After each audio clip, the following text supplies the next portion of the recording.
Bueno, ahora sí, vamos a comenzar. Buenas tardes a todos, muchas gracias por estar aquí hoy. Comenzamos con el segundo ciclo de microlearning de Sodeca.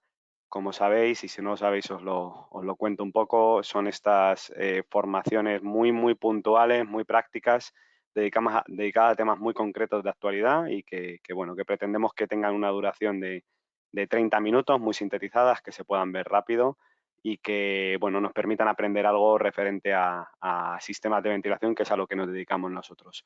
Bueno, yo soy Carlos Martínez, soy el responsable de formación y transferencia del conocimiento de Sodeca y bueno, como podéis ver, hoy vamos a hablar de el encaje que tienen los sistemas de ventilación en los certificados de ahorro energético. Explicaremos un poco qué son estos certificados, en qué consisten, cómo nos pueden afectar a nuestro día a día, dependiendo de, bueno, en qué posición de la cadena de la edificación estemos. Bueno, nos vamos a centrar sobre todo en todo lo que tenga que ver con los sistemas de ventilación. No esperéis aquí una formación súper centrada en los certificados en sí, en cómo obtenerlos, en cómo se gestionan. Yo creo que eso se dedican otros empresas de la cadena de valor de estos CAEs, pero sí que haremos una introducción un poco de qué significan y sobre todo en qué nos afectan. Es una formación, como veis, un poco centrada en el mercado español, pero bueno, si alguien nos está viendo desde fuera de España, creo que tiene también bastante interés porque vamos a ver, por fin vamos a contestar a esa pregunta de cuánto ahorra, por ejemplo, un recuperador de calor, ¿no? Vamos a dar cifras concretas y creo que esto se puede adaptar fácilmente a otros territorios, aunque sea como prueba de que estos equipos consiguen ahorrar cierta cantidad de energía, ¿de acuerdo? Como siempre, al final de la presentación tendremos un turno de preguntas. Tenéis ahí en el cuadro de control un apartado que pone preguntas donde podéis ir escribiendo las que os vayan surgiendo y las contestaremos al final. Y también al final de la presentación os voy a compartir estas diapositivas, ¿vale? En formato PDF, con lo cual cualquiera que las quiera las puede utilizar, ¿de acuerdo? Bueno, sin más, vamos a arrancar ya, si os parece. Y bueno, vamos a arrancar con un pequeño juego, ¿de acuerdo? Me gustaría que un poco todos en donde estemos, en la oficina o en nuestras casas, pudiéramos responder a estas preguntas sin pensar demasiado, ¿de acuerdo? A ver qué responderíamos, ¿de acuerdo? Hay veces que damos por hecho cosas en la vida que no son tan fáciles o la respuesta no es tan sencilla como parece, ¿no? Por ejemplo, si yo os preguntara si queremos obtener hielo, ¿cuál es la manera más rápida posible? Si calentando agua caliente, calentando agua y metiéndola en el congelador o metiendo agua fría. Seguramente muchos de vosotros contestaréis lo que contesté yo en su momento, ¿no? El agua fría tardará menos en congelarse. Bueno, pues resulta que existe una cosa que se llama el efecto Empembe, que implica que el agua caliente en muchas ocasiones se congele más rápido que el agua fría. Y esto es porque el agua caliente libera con mayor facilidad los gases que normalmente tiene el agua contenido en su interior, y esta evaporación de gases, este escape de estos gases hace que el punto de congelación llegue antes en aguas calientes, ¿de acuerdo? Es un tema que a priori parecía de una manera y luego resulta ser de otra, ¿no? Ah, Venga, otra pregunta. Si nos ponemos a pensar, ¿es mucho más 1 billón de segundos que 1 millón de segundos? Bueno, habrá gente que se le den bien las matemáticas y diga que por supuesto que sí. Para aquellos que no se notan tan bien, deciros que 1 millón de segundos equivale aproximadamente a 11 días, mientras 1 billón de segundos son 31 años, ¿de acuerdo? Imaginaos, bueno, podemos imaginar que la diferencia era grande, pero yo por lo menos no me imaginaba que la diferencia era tan grande, ¿no? Siguiendo un poco con esto, si yo ahora os propusiera, que no os lo voy a proponer, pero si os propusiera que tenéis que elegir entre que os dé 1 millón de euros ahora mismo o que os duplique la cantidad de dinero que os doy durante 30 días empezando por 1 céntimo, ¿qué elegiríais? Bueno, pues si pensáis las cosas tampoco como yo, pues diréis 1 millón de euros ahora, ¿no? Si empiezo por 1 céntimo, al llegar a 30 días no me va a dar tiempo a tener tanto dinero. Bueno, la realidad es que si echáis las cuentas, con la segunda opción obtendríamos 5 millones de euros, ¿no? Otra vez la respuesta vuelve a no ser tan obvia como parece, ¿no? Os dejo una cuarta pregunta por aquí. ¿Qué es más caro? ¿Instalar un sistema de simple flujo en nuestra vivienda o instalar un sistema de doble flujo con recuperador de calor? O en una oficina. Bueno, os dejo ahí tiempo para pensar. Al final de la presentación, si os parece, contestamos. Bueno, ¿por qué estamos hablando de todo esto? Básicamente, la charla de hoy va a tender hacia explicar una medida que pretende mejorar la eficiencia energética de los edificios. ¿Y por qué es necesario mejorar esta eficiencia energética? Bueno, pues porque los datos nos dicen que casi el 40% de la energía consumida a nivel global tiene relación con la industria de la construcción, de la edificación, ¿vale? Uno podría llegar a pensar que el porcentaje es menor, que a lo mejor el transporte o la industria tiene más porcentaje, pero casi el 40% de la energía consumida tiene que ver con los edificios, ¿de acuerdo? Además, los edificios son los responsables del 36, o sea, más de un tercio de las emisiones globales de efecto invernadero. Con lo cual, no solo consume mucha energía, sino que emite mucha contaminación que nos está haciendo mucho mal a todos, como bien sabéis. Y el problema, lejos de solucionarse solo, pues si no hacemos nada va a tender a multiplicarse. ¿Por qué? Pues porque se estima que para el año 2060 el parque mundial de edificios se haya multiplicado por 2. Es decir, seguimos necesitando, la población sigue creciendo, seguimos necesitando aumentar muchísimo la construcción de edificios. Qué duda cabe que la construcción de viviendas y de otro tipo de edificios. Y cómo vamos a seguir necesitándolo, tenemos que poner freno a este consumo y a esta emisión de gases disparatada, ¿de acuerdo? Si analizamos toda la vida útil de un edificio, desde que se extraen las materias primas, se construye el edificio, se le da uso a ese edificio, se mantiene y finalmente termina su uso y se demuele, pues veremos que la gran parte de las emisiones y la gran parte del consumo viene del uso de edificio, y dentro de ese uso de edificio está relacionado con las actividades de calefacción y refrigeración, ¿de acuerdo? La climatización es, digamos, el punto que más gases contaminantes está emitiendo y que más energía está consumiendo. Con lo cual también es el pedazo de pastel más grande donde podemos hincarle el diente en materia de eficiencia energética, ¿de acuerdo? Donde se deberían dirigir nuestros esfuerzos. Muy bien, ¿y qué pinta la ventilación en todo esto? Bueno, pues la ventilación, generalmente aquella que se usa por temas de salubridad, es muy importante porque consigue mejorar la calidad del aire interior y consigue hacer de los espacios interiores pues lugares más habitables, ¿de acuerdo? Teniendo en cuenta que pasamos la mayor parte de nuestro tiempo en ambientes interiores, pues es de vital importancia la ventilación y por eso está en todas las normativas, en RITE, en Código Técnico, en ASRA, en todas las normativas que nos podamos imaginar, ¿de acuerdo? Y alguno puede estar pensando, bueno, la ventilación, por ejemplo, natural, pues no consume energía, ¿no? ¿Por qué aplicar una ventilación mecánica? Aparte de porque esto me lo está contando Sodeca, ¿no? Bueno, pues la respuesta es bastante sencilla y tiene además tres vértices. En primer lugar, como esta diapositiva bien indica, tenemos que entender que la contaminación puede provenir tanto de actividades en el interior de los edificios como de actividades en el exterior.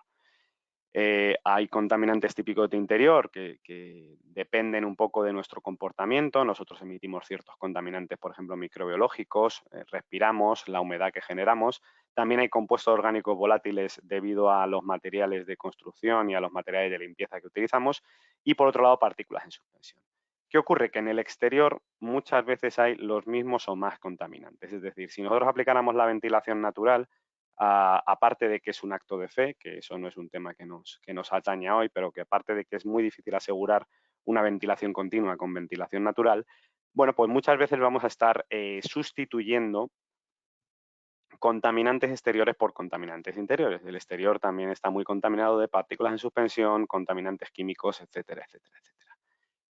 El segundo motivo por el que no es recomendable utilizar la ventilación natural es precisamente el que nos atañe hoy, y lo vamos a demostrar con cifras. Es decir, la ventilación natural supone una pérdida de energía en el interior de los edificios, ya sea energía de calefacción o energía de refrigeración, y por tanto una pérdida económica muy importante. Nosotros, o sea, si ventilamos abriendo las ventanas, el aire va a estar entrando a la temperatura que esté en la calle, ¿no? Y eso nos va a hacer perder mucha energía y perder mucho dinero.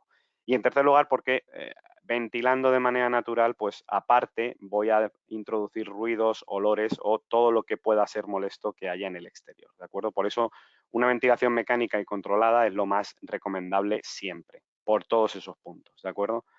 Además, tenemos que pensar que La ventilación, por salubridad, no es algo que nos podamos saltar, porque tendemos a pensar que las enfermedades son cuestión de mala suerte, cuestión de genética, pero lo que nos dicen los datos es que las enfermedades tienen mucho más que ver con nuestro entorno y con nuestro modo de vida. El modo de vida de cada uno, pues cada uno lo lleva como corresponde, pero sabemos que determinadas decisiones pues tienen impacto en nuestra salud, ¿no? Si alguien decide ser fumador o beber más alcohol de la cuenta, sabe que va a tener una repercusión a corto o largo plazo, ¿de acuerdo?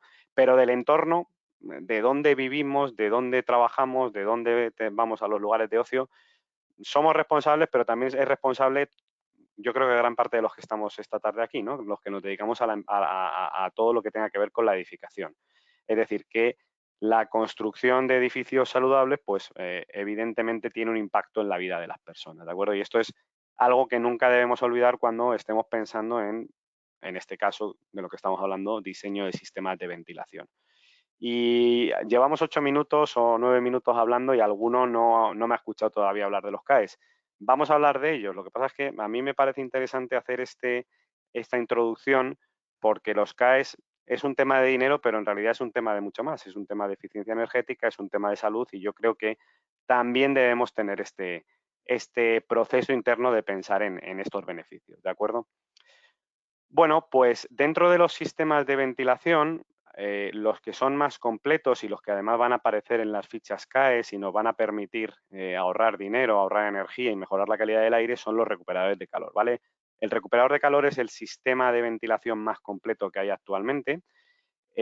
¿Por qué? Bueno, pues porque en primer lugar vamos a ser capaces de renovar el aire interior. Es decir, tenemos un ventilador de aportación que va a meter aire del exterior y tenemos un ventilador de extracción que va a retirar el aire viciado del interior, ya sea de viviendas, de oficinas, de locales de ocio, etcétera, etcétera, etcétera. ¿Qué es lo que ocurre? Pues que este aire del exterior, para empezar, va a entrar filtrado, ¿de acuerdo? Todos los recuperadores de calor ya tienen filtros mecánicos que me van a asegurar que no voy a estar metiendo más contaminación del exterior de la que tengo en el interior, ¿de acuerdo? Por otro lado, además, los recuperadores de calor me permiten atemperar el aire que estamos metiendo, es decir, no meter el aire directamente a la temperatura que tenemos en la calle. Y esto a la larga es una medida de ahorro energético. Yo creo que se entiende mejor con un ejemplo, ¿de acuerdo? Imaginaos que tengo una mañana de invierno, por ejemplo aquí en Madrid, que amanece con 0 grados de temperatura, ¿de acuerdo?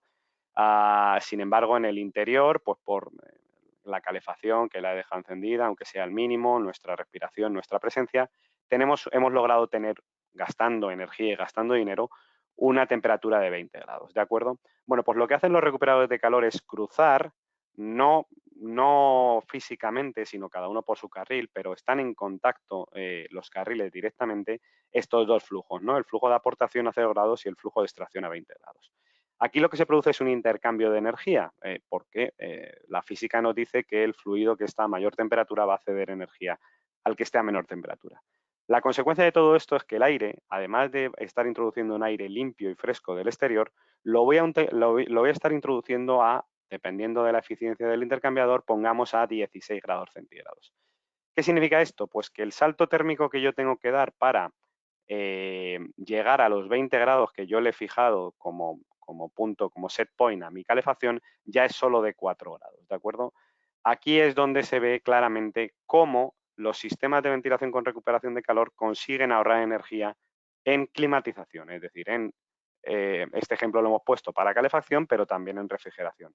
Y luego, gracias a los CAEs, vamos a ver que esto se puede calcular, se puede cuantificar y se puede demostrar, ¿de acuerdo? Y lo vamos a ver según avance esta presentación. Pero yo creo que esta imagen nos permite hacernos una idea de para qué sirven realmente los recuperadores de calor y cómo de importantes son en todos los edificios que tenemos, ¿de acuerdo?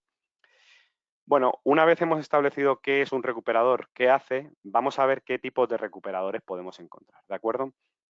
En primer lugar, podemos encontrar recuperadores de calor individual, es decir, son aquellos que van a hacer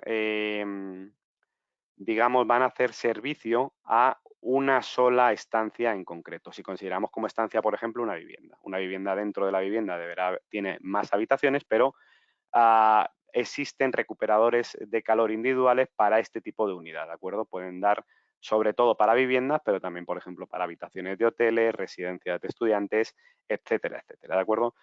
Bueno, ¿qué tienen que tener o qué es recomendable que tengan estos sistemas? En primer lugar, que sean muy fáciles de instalar, que tengan una altura mínima lo más pequeña posible. Por ejemplo, el Air Home de Sodeka tiene 210 milímetros de altura libre. ¿Por qué? Pues porque en el interior de las viviendas normalmente no nos sobra el espacio de instalación, ¿de acuerdo? También es importante que tenga una adecuada filtración, por ejemplo, filtros F7 como tiene este equipo, y que venga con toda una serie de accesorios como son los conductos, las bocas, los plenum y demás que me permitan hacer una instalación como esta. Bueno, hoy no es el día para hablar de estos sistemas, pero bueno, tenéis toda la información requerida en otros microlearning en nuestra página web o en YouTube, que podéis ver, por ejemplo, cómo se calcula el diseño de un sistema de ventilación para viviendas, ¿vale? Y otra cosa muy importante, que además lo vamos a ver luego en las fichas de cuando calculamos el ahorro que producen estos equipos, es el control, ¿de acuerdo? En nuestro caso, el control es ese que veis ahí, viene incorporado y viene, o sea, siempre que se compra un recuperador ya viene por defecto el control y viene con una sonda de calidad del aire interior que no viene instalada en ese control, sino que viene instalada en la boca de extracción del recuperador. ¿Y esto para qué es? Bueno, pues porque de nada me sirve tener el mejor recuperador del mercado si no lo controlo bajo demanda, que se llama. Es decir, utilizando las medidas que me está dando la sonda de contaminantes, en este caso puede ser de CO2 o de compuestos orgánicos volátiles, para modular el caudal que voy a introducir. Y con esto sí que se maximiza, y lo vamos a ver luego en el cálculo, la eficiencia y el ahorro de los recuperadores. ¿De acuerdo? ¿Qué otras opciones tenemos? Por ejemplo, recuperadores de calor colectivos. Como veis, estos ya son mucho más grandes, de tamaños que pueden ir pues, desde los 800, 1200, 1500, 2000 hasta los 10.000 metros cúbicos hora y que son más típicos, sobre todo, de edificios terciarios, oficinas, restaurantes, escuelas, ese tipo de cosas. También se están empezando a ver en aquellos edificios de viviendas que se denominan build to rent, es decir, que se construyen para alquilar y que todos los bloques son de alquiler. Entonces, estos recuperadores, lo que tienen que tener básicamente es lo mismo que hemos comentado antes. Un aislamiento muy bueno, ¿de acuerdo? Tanto a nivel sonoro nos va a ayudar como a nivel evitar pérdidas de energía. En el caso de los recu que tenéis aquí, por ejemplo, tiene un aislamiento buenísimo de entre 25 y 50 milímetros de espesor, una eficiencia muy alta para recuperar la máxima energía posible, bocas intercambiables, que sea fácil instalación y toda esta serie de cualidades, ¿de acuerdo? Con lo cual, normalmente para viviendas unifamiliares vamos a ir al anterior, para edificios de oficinas o viviendas multifamiliares o edificios terciarios en general vamos a ir a este tipo de solución. ¿Cuál es el tercer recuperador de calor en discordia que nos podemos encontrar? Los recuperadores de calor que llamamos descentralizados, ¿de acuerdo? Estos no son tan comunes, pero digamos que son los reyes de la rehabilitación, ¿de acuerdo? ¿Por qué son los reyes de la rehabilitación? Bueno, pues sobre todo en España últimamente, como sabéis, se está llevando a cabo un gran proceso de rehabilitación energética que sobre todo ha empezado por las fachadas, ¿no? Yo creo que si dais una vuelta por vuestras ciudades, podréis ver que se ha realizado un gran número de rehabilitación en fachadas. ¿Por qué? Pues porque es una rehabilitación muy eficiente. Consigue hacer una obra por el exterior, es decir, sin molestar al usuario, eliminar, digamos, las fugas que había derivadas de que esos edificios no se han construido, pues siguiendo las directrices que ahora sí marca el código técnico. Se producían microventilaciones involuntarias y se filtraba la temperatura del exterior. Con lo cual, después de hacer todo este recubrimiento, todos los usuarios normalmente descubren que gastan mucho menos en calefacción y en refrigeración porque su casa está mucho mejor aislada. ¿Qué es lo que descubren también muchas veces? Pues que si esta rehabilitación no se ha hecho como teniendo en cuenta un enfoque global, es decir, teniendo en cuenta la necesidad de ventilar, pues se van a encontrar con una acumulación de contaminantes microbiológicos que no van a ver, partículas que no van a ver y humedades y hongos que en el mejor de los casos sí van a ver. ¿Y por qué digo en el mejor de los casos? Pues porque si hay problemas de humedades internas, normalmente el usuario se da cuenta y se da cuenta de que necesita ventilación. Bueno, en este tipo de viviendas donde es más difícil quizá realizar una instalación de un recuperador de calor como el que hemos visto anteriormente, este tipo de sistema puede ayudarnos con el problema de las humedades, pero con todos los problemas derivados, ¿no? La mala salubridad que van a tener en su interior si no se hace algo. Aquí donde lo veis es un recuperador de calor. En el interior de este equipo hay una pequeña placa cerámica que acumula la energía y cada 60 segundos va a aportar y a extraer aire, con lo cual vamos a estar haciendo ese proceso de renovación, aunque sea solo en el interior de una estancia en concreto, ¿de acuerdo? Bueno, dicho esto, estas son básicamente las tres opciones de recuperadores que tendríamos y vamos a ver ya por fin, no sé si alguno se ha impacientado y se ha ido porque quería escuchar bien la parte de los CAEs, vamos a explicar un poco qué es esto de los certificados de ahorro energético, ¿vale?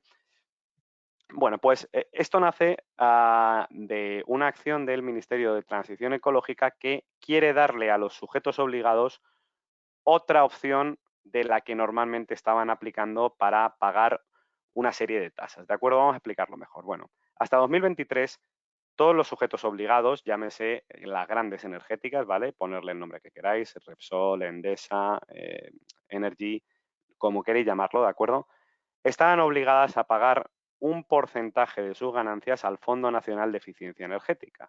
Es decir, además era un porcentaje que me parece que el pago era trimestral o semestral en función de sus ganancias y estaban obligados a, digamos, a colaborar para financiar actuaciones de ahorro energético, ¿de acuerdo? Con esta financiación de actuaciones de ahorro energético se justificaban los ahorros que desde hace mucho tiempo Europa nos va pidiendo y que cada vez son mayores. Quiero decir, toda la normativa en Europa está cambiando en base a mejorar la eficiencia energética de los edificios. Y como muestra la última normativa de eficiencia energética, la EPDB, que se ha publicado hace relativamente poco, ¿de acuerdo? Bueno, pues hasta 2023 esta era la vía. Las grandes energéticas están obligadas a pagar de esta manera, ¿de acuerdo? Desde 2023 se les da otra opción, ¿de acuerdo?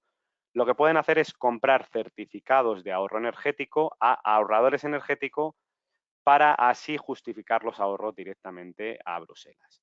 Vamos a explicar esto un poco mejor. ¿Qué es un certificado de ahorro energético? Bueno, un certificado de ahorro energético es un documento digital que confirma que se ha logrado un ahorro equivalente a 1 kWh de energía final, ¿de acuerdo?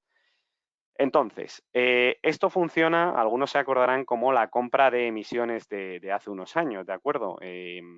Las, los sujetos obligados antes pagaban directamente un fondo nacional para financiar actuaciones de ahorro energético y ahora incentivan, por así decirlo de esta manera, que otros muchos, que también es necesario, hagan actuaciones de eficiencia energética pagándoles en base a mercado por esos CAEs, ¿de acuerdo?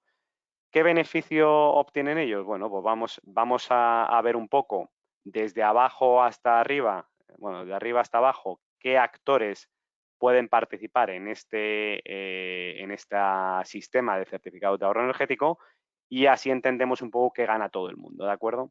En primer lugar, ahorradores energéticos. Pueden ser comunidades de vecinos, individuos, aunque se da menos porque se necesitan acumular bastantes CAEs para que esto sea rentable, ¿vale? Pero un señor que tenga una vivienda unifamiliar, por ejemplo, no es, digamos, el objetivo de este sistema, pero una comunidad de vecinos sí. Entidades públicas, entidades privadas, empresas, grandes empresas que tengan muchos edificios, ese tipo de cosas, ¿de acuerdo? ¿Qué es lo que consiguen hacer? Bueno, yo voy a aplicar una medida de ahorro de energía, ¿de acuerdo? Y voy a calcular cuánto he ahorrado y con eso voy a vender esos ahorros a un sujeto delegado, que me va a dar cierto dinero por ellos. ¿Y qué voy a ganar yo? Bueno, pues me ahorro parte de la instalación de estos sistemas de eficiencia energética y además, con el tiempo, como estoy aplicando un ahorro energético, pues me voy a ver recompensado, ¿de acuerdo? Por otro lado, existen entidades verificadoras que son las que tienen que dar veracidad al cálculo de kilovatios hora ahorrado. Ya veremos que si existe una ficha estandarizada, pues esto es muy sencillo y prácticamente solo tienen que firmar. Hay otro tipo de actuaciones en las que sí que tienen que ver si los cálculos son correctos. Por otro lado, tenemos sujetos obligados, ¿de acuerdo? Que son las grandes compañías energéticas que compran ahorros energéticos o invierten en eficiencia energética. Pueden invertir ellos mismos o comprar los ahorros a terceros. ¿Qué es lo que hacen? Pues que reducen, de acuerdo, reducen los pagos al Fondo Nacional de Eficiencia Energética y cumplen con sus obligaciones de eficiencia. Es decir, de esta manera la idea es que su colaboración sirva para aumentar la eficiencia energética de los edificios, pero ellos mismos reducen los pagos sistemáticos que estaban haciendo al Fondo Nacional de Eficiencia Energética. Por último, el último de los actores principales serían los sujetos delegados, ¿de acuerdo? Son entidades intermediarias que ayudan a poner en contacto a los ahorradores energéticos con los sujetos obligados, ¿de acuerdo? Para una comunidad de vecinos puede ser muy difícil comunicarse directamente con Endesa, pero a través de los sujetos delegados y otros actores, como por ejemplo pueden ser los instaladores, pues pueden lograr vender estos CAEs, ¿de acuerdo? Luego vamos a ver un ejemplo, ¿de acuerdo? Al final. Bueno, por último, ¿qué tipo de actuaciones podemos encontrar? Pues podemos encontrar dos tipos de actuaciones, ¿de acuerdo? Las que se llaman estandarizadas, que son aquellas que están, digamos, establecidas en fichas que nos podemos descargar y podemos consultar, son aquellas que el Ministerio de Transición ha publicado y ha dicho, mira, colocar un recuperador de calor supone un ahorro de tanto si se tiene que calcular así, así, así. Ahora veremos el ejemplo concreto de los recuperadores de calor, ¿de acuerdo? ¿Qué ventajas tiene este tipo de actuaciones? Bueno, pues en primer lugar, si aplico una ficha estandarizada, voy a estar seguro de que voy a poder vender esos CAEs, ¿de acuerdo? De que voy a recibir el sello porque estoy haciéndolo de manera, digamos, sistemática.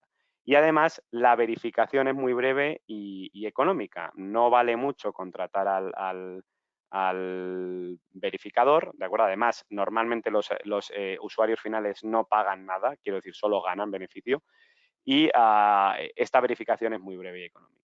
Es decir, puede hacer que el ahorro que consigan sea bastante notable para sus bolsillos.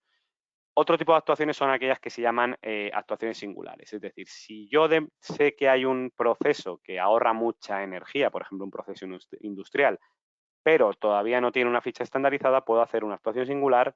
La verificación va a ser más larga y más cara, pero me va a permitir ahorrar o calcular ahorros más precisos. Además, si yo voy a aplicar muchas medidas de eficiencia energética, por ejemplo, voy a poner recuperadores de calor, voy a actuar sobre la fachada, voy a poner solares, paneles solares, todo eso es mejor agruparlo en torno a actuaciones singulares porque puedes conseguir más beneficio, ¿de acuerdo? Bueno, pues dicho esto, vamos a ver ejemplos concretos de las fichas estandarizadas que ya existen para recuperadores de calor, que en concreto son dos, para edificios terciarios y para edificios residenciales, ¿de acuerdo? Estas dos fichas os las voy a pasar ahora al final también para que las tengáis, pero básicamente se basan en fórmulas como estas, ¿de acuerdo? Las dos fórmulas son muy parecidas. Tenemos una fórmula para el ahorro de calefacción y otra fórmula para el ahorro de refrigeración. Y lo único que cambia es la manera en que calculamos estos ahorros, ¿de acuerdo? ¿Por qué? Porque los basamos en la normativa de referencia, que para edificios terciarios es el RITE y la base de cálculo fundamental es el número de ocupantes, y sin embargo en edificios residenciales la base de cálculo es el código técnico de la edificación y nos basamos en el área de las viviendas, ¿de acuerdo? Bueno, como las dos son muy similares, ¿de acuerdo? Tanto terciarios como residenciales, y el ejemplo lo tengo calculado para residenciales, si os parece me voy a detener un poco más aquí. Bueno, estos son todos los datos que vamos a necesitar para calcular el ahorro de calefacción, pero tiene trampa, quiero decir, todos esos que veis en azul los vais a encontrar ya tabulados en las propias fichas, ¿de acuerdo? Con lo cual, solo vais a necesitar de parte del fabricante, en este caso de nosotros, la eficiencia del recuperador y el consumo eléctrico de los ventiladores que ya lleva el recuperador y el área de la vivienda que estamos calculando, ¿de acuerdo? Bueno, pues ¿cuáles son los datos que tenemos que tener en cuenta? Todos estos datos o la mayoría de estos datos se basan en la zona climática donde se encuentre la vivienda. Es decir, como sabéis, el código técnico divide España en zonas climáticas. En función de la severidad climática me va a permitir consumir una serie de energía u otras, pero los cálculos se han realizado en base a estas zonas climáticas, ¿de acuerdo? ¿Por qué? Pues porque vamos a necesitar, por ejemplo, el número de horas de funcionamiento de calefacción al año, y eso está establecido en función de la zona climática, ¿de acuerdo? Está tabulado. La diferencia media de temperatura entre el interior y el exterior. La eficiencia media del calentamiento de espacios del generador de calor. Esto también va a estar tabulado. Básicamente vais a encontrar o calderas de gasoil o bomba de calor o cosas así, ¿de acuerdo? En las tablas vais a poder encontrar el factor por el que tenéis que multiplicar. Capacidad calorífica específica del aire, el índice de ventilación natural por superficie de suelo calentado, todo esto lo vais a encontrar tabulado. También vais a encontrar tabulado cosas que dependen del recuperador, por ejemplo, el control, el término control, que es el factor en función de la tipología del mando de ventilación. Bueno, pues si es un control manual, evidentemente el ahorro que voy a conseguir es menos, pero si es un control de la demanda local, como nuestros recuperadores, por ejemplo, pues consigo un mayor ahorro. también el tipo de conducción de aire que tengamos, ¿de acuerdo? Bueno, como digo, os voy a pasar estas fichas y le vais a poder echar un vistazo bastante en detalle. Si ahora nos fijamos en el ahorro en refrigeración, tenemos que decir que es un ahorro. En general, las fichas son muy conservadoras, ¿de acuerdo? ¿Qué quiero decir con esto? Pues que los ahorros que estamos calculando, seguro lo vamos a conseguir y yo me atrevo a decir que los ahorros pueden ser incluso mayores. Y lo decimos con conocimiento de causa porque nosotros como fabricante participamos en el grupo de trabajo que ayudará a mandar estas fichas al ministerio, ¿de acuerdo? Nosotros lo que hemos querido desde el grupo de trabajo es que no se nos acuse de estar, digamos, sobreestimando los ahorros. Es decir, hemos preferido ser muy conservadores en el cálculo y que estos ahorros sean mayores luego en la realidad, ¿de acuerdo? ¿Por qué digo que son muy conservadores? Porque, por ejemplo, los ahorros en refrigeración se basan en una serie de suposiciones que para mí son conservadoras. Primera suposición, pues que la eficiencia de intercambio de energía para refrigeración de los recuperadores sea del 50%. Da igual el equipo que pongas, del fabricante que pongas, la eficiencia de refrigeración va a ser la misma de intercambio de energía. ¿Por qué? Bueno, pues porque nosotros sabemos que la eficiencia de un recuperador es generalmente menor en refrigeración que en calefacción, pero no significa que sea siempre 50%. Va a depender de las temperaturas y en muchos casos va a ser superior a ese 50%. Con lo cual, este factor que tenéis aquí, que se llama F-rate, pues en muchas cosas va a ser mayor, ¿de acuerdo? Por otro lado, otra de las asunciones que hace en refrigeración el cálculo, pues dice que el free cooling, es decir, el enfriamiento gratuito, solo se va a producir en condiciones muy concretas, que es solo durante los meses que se consideran de refrigeración en cada una de las zonas climáticas, que eso tiene sentido, pero solo se consideran las primeras 8 horas del día, que esto es una restricción bastante grande porque hay días que amanece bastante más fresquito y el frescor dura en el exterior durante más tiempo. Es decir, para que entendamos el free cooling, si fuera amanecido con una temperatura fresquita de 15 grados y dentro porque hemos estado durmiendo, porque se ha acumulado el calor, tenemos 25, automáticamente el aire pasa sin pasar por el intercambiador, es decir, pasa por los filtros, pero no pasa por el intercambiador, con lo cual consigue un enfriamiento rápido y gratuito de la zona. Bueno, pues este cálculo se ha limitado solo a las primeras 8 horas del día y solo si la temperatura exterior es menor de 20 y mayor de 12. Con lo cual, como digo, yo creo que esto es un cálculo muy conservador que, como vais a ver ahora en las diapositivas siguientes, nos hace que el ahorro en refrigeración, en mi opinión, lo estamos subestimando. De hecho, estas fichas se tienden a actualizar cada año. Nuestra propuesta va a ser intentar actualizar el término de refrigeración, ¿de acuerdo? Pero bueno, aún así, hemos llegado al punto donde vamos a hacer el ejemplo concreto, ¿de acuerdo? Vamos a imaginar una vivienda en Madrid, ¿de acuerdo? Por ejemplo, en la Sierra, de 120 metros cuadrados, ¿vale? Una vivienda unifamiliar. Bueno, no tiene por qué ser unifamiliar, ¿no? También tenemos bloques de pisos con esos tamaños, cada vez menos en Madrid Centro, evidentemente, y que el sistema de calefacción sea una caldera de gasoil, ¿de acuerdo? Bueno, pues nosotros lo que hemos hecho es, en primer lugar, calcular el gasto anual de climatización, es decir, cuánto se va a gastar esta vivienda en calefacción usando la caldera de gasoil y en refrigeración usando un sistema multi-split, ¿de acuerdo? Y el cálculo nos ha salido en torno a 2.840 euros, ¿de acuerdo? Tenemos los cálculos detallados. Si a alguien esto le suena súper extravagante, los podemos discutir, pero bueno, yo creo que un gasto medio de 2.840 euros en este tipo de viviendas que os estoy diciendo es razonable en climatización, ¿de acuerdo? Bueno, vamos a tener en cuenta los datos de el caudal, digamos, la eficiencia del recuperador medida según la normativa de ecodiseño. Sabéis que son normativas un poco más restrictivas y que la eficiencia nos baja un poco, el consumo eléctrico de los ventiladores y el caudal de ventilación de referencia, que son esos 0,033 metros cúbicos segundo, ¿de acuerdo? Bueno, pues teniendo en cuenta todo esto y con los valores tabulados de la tabla, lo que vamos a obtener es un ahorro en calefacción de 3.475 kilovatios hora año, un ahorro en refrigeración, como ya os adelanté, más humilde de 107 kilovatios hora año y un ahorro total de 3.582 kilovatios hora año, lo que supone, en términos de dinero y aplicando más o menos 0,25 céntimos por kilovatio hora, ¿vale? El precio de la electricidad con impuestos incluidos, que es lo que pagaría una persona normal, estaríamos hablando de 896 euros al año de ahorro, es decir, estaríamos gastando en climatización un 30% menos, ¿de acuerdo? Con estos cálculos podríamos calcular cuándo vendría el retorno de la inversión, ¿de acuerdo? ¿Cuándo vendría el retorno de la inversión? Bueno, pues imaginemos una comunidad de vecinos con 40 viviendas, aunque esto puede ser también una persona sola. Vamos a poner una comunidad de vecinos porque así podemos aplicar qué es lo que se consigue por CAES, ¿de acuerdo? Vamos a suponer que la instalación de un recuperador de calor sea de en torno a 3.000 euros por vivienda, más o menos, ¿de acuerdo?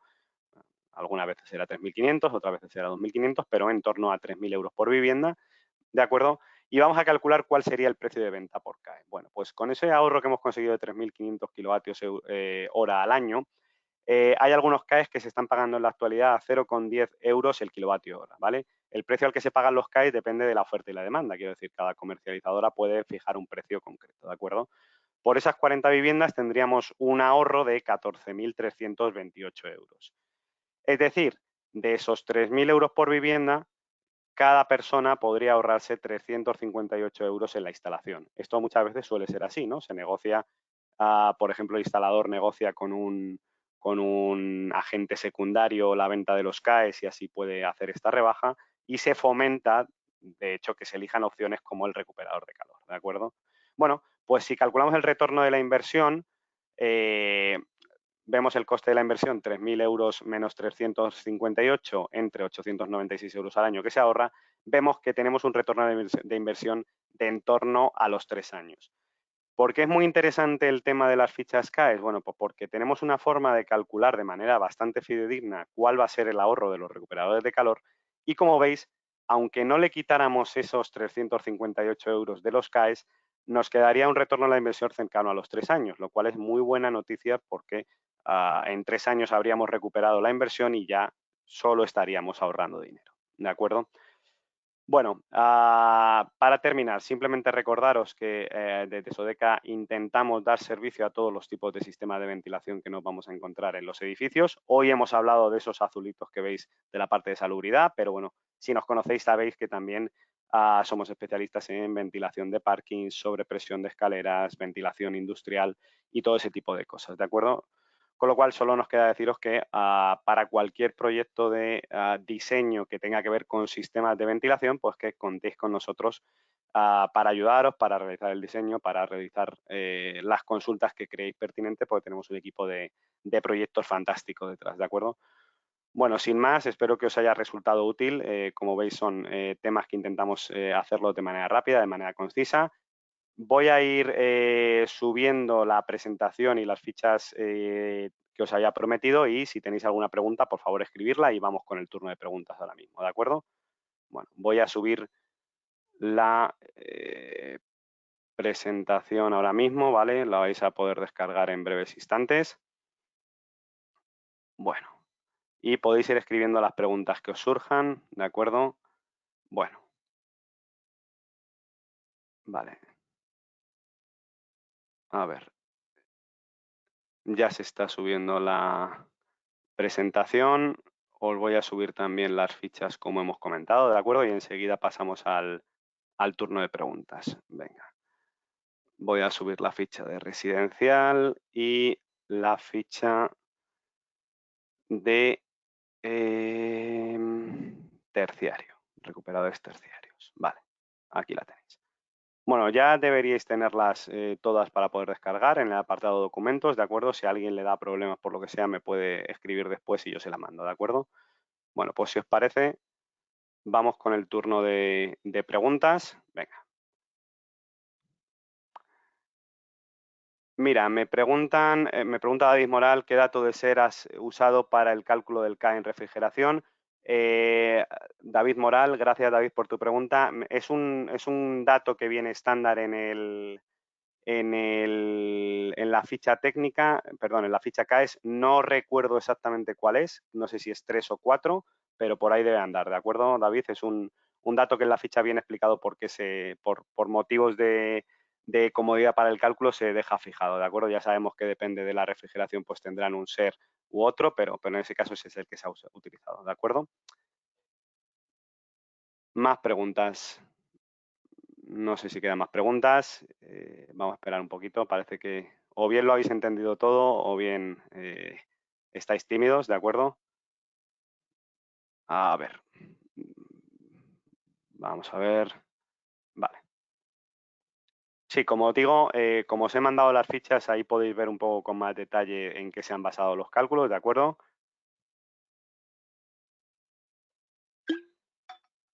Bueno, me preguntan por aquí que cómo funciona exactamente la venta de CAE, quién los compra.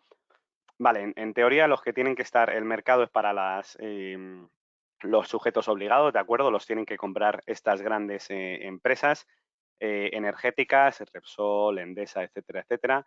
Pero en realidad normalmente este juego se va a dar entre el usuario final, el instalador que pueda estar asociado, por ejemplo, con un sujeto delegado y recomendarle a los clientes, digamos, se está viendo bastante habitualmente que pongan un tipo de sistema en vez de otro por el tema del ahorro en los CAEs, ¿de acuerdo? Es decir, bueno, se puede haber un acuerdo entre el instalador y el sujeto delegado en el cual, bueno, se le vendan los CAEs y él pueda hacer una rebaja en el precio de instalación, como hemos visto, en vez de venderlo a 3.000 la instalación completa, pues lo venda a 2.700, ¿de acuerdo? Puede haber muchas peculiaridades. Si es una empresa grande, puede negociar directamente con los sujetos obligados. Tienen los sujetos delegados, ahí en Internet podéis encontrar el número de empresas exactamente que son sujetos delegados y con los que podéis negociar. Entonces, bueno, esa es la idea un poco, ¿de acuerdo? Al final, el usuario final no paga nada extra por elegir un sistema de ventilación, sino un sistema de ventilación eficiente, sino todo lo contrario. Puede llegar a ahorrar, aparte del ahorro que ya le va a comportar el recuperador de calor y que, como hemos visto, es muy importante, puede llegar a ahorrar parte del precio de la instalación, ¿de acuerdo? Muy bien, no sé si tenemos más preguntas. Yo entiendo que esto es un tema quizá a veces un poco tedioso, pero creo que sirve sobre todo para darnos cuenta y por fin tener una forma exacta de calcular los ahorros de los recuperadores de calor, ¿de acuerdo? Con lo cual creo que es muy interesante poder llegar con esta información tanto al usuario final como todos nosotros que lo tengamos claro, ¿de acuerdo? ¿Sobre qué sistema nos pregunta el compañero David, sobre qué sistema se calcula el ahorro energético? Bueno, se calcula siempre, los CAEs están pensados para rehabilitación, es decir, para sustituir un modelo por otro. Es decir, por ejemplo, los ahorros en recuperador de calor están calculados frente a un sistema de ventilación convencional, ya sea natural o de simple flujo, ¿de acuerdo? Como hemos visto, tanto la ventilación natural como el simple flujo, lo que va a hacer es que entre el aire directamente a la temperatura que está en la calle, con lo cual frente a eso se está calculando el ahorro.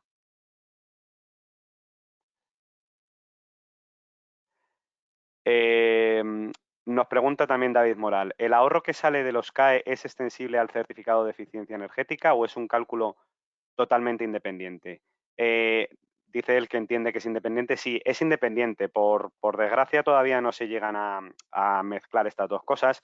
Una cosa es la certificación energética de los edificios, que como sabéis, bueno, esta escalerita con colores que estamos obligados a hacer siempre que se compre o alquile una vivienda.